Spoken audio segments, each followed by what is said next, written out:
നമസ്കാരം. ശബരിമലയുടെ കീർത്തി വർദ്ധിപ്പിക്കാൻ എന്ന പേരിൽ ആഗോള സാമ്പത്തിക സമാഹരണത്തിന് സർക്കാരിന്റെ നീക്കം. ഫണ്ട് സമാഹരണം ലക്ഷ്യമിട്ട് ലോക കേരള സഭാ മാതൃകയിൽ വിഷുവിന് സന്നിധാനത്ത് ആഗോള അയ്യപ്പ സംഗമം നടത്താനാണ് ദേവസ്വം ബോർഡ് ഒരുങ്ങുന്നത്. സ്പോൺസർഷിപ്പുകളുടെ പേരിൽ വൻ തുകകൾ നൽകാൻ ശേഷിയുള്ളവരെ അയ്യപ്പ സംഗമത്തിലേക്ക് എത്തിക്കാൻ വേണ്ടിയിട്ടാണ് പിണറായി സർക്കാർ ശ്രമിച്ചുകൊണ്ടിരിക്കുന്നത്. ദേവസ്വം ഫണ്ട് ദൂർത്തടിച്ചാണ് സന്നിധാനത്തെ ആഗോള അതിഥി സൽക്കാരം ഒരുക്കുന്നത്.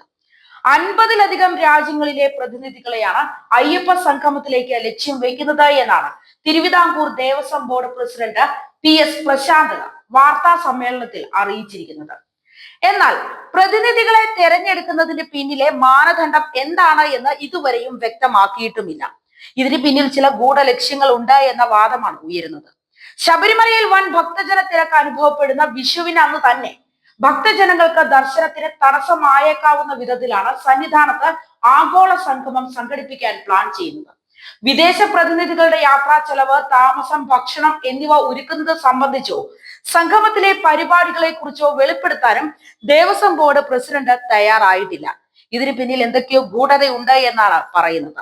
ഈ വർഷത്തെ മണ്ഡല മകരവിളക്ക് മഹോത്സവ കാലത്ത് മാത്രം 293 കോടി മിച്ചം ലഭിച്ചിട്ടും ശബരിമലയിൽ എത്തുന്ന അയ്യപ്പ ഭക്തർക്ക് അടിസ്ഥാന സൗകര്യങ്ങൾ ഒരുക്കുന്നതിൽ വലിയ വീഴ്ചയാണ് ദേവസ്വം ബോർഡിന്റെ ഭാഗത്തു നിന്നുണ്ടായത്. ഇതിനിടയിലാണ് പ്രത്യേക നിധി രൂപീകരിക്കുന്നതിനായി പണപ്പിരിവ് നടത്താനുള്ള നീക്കം.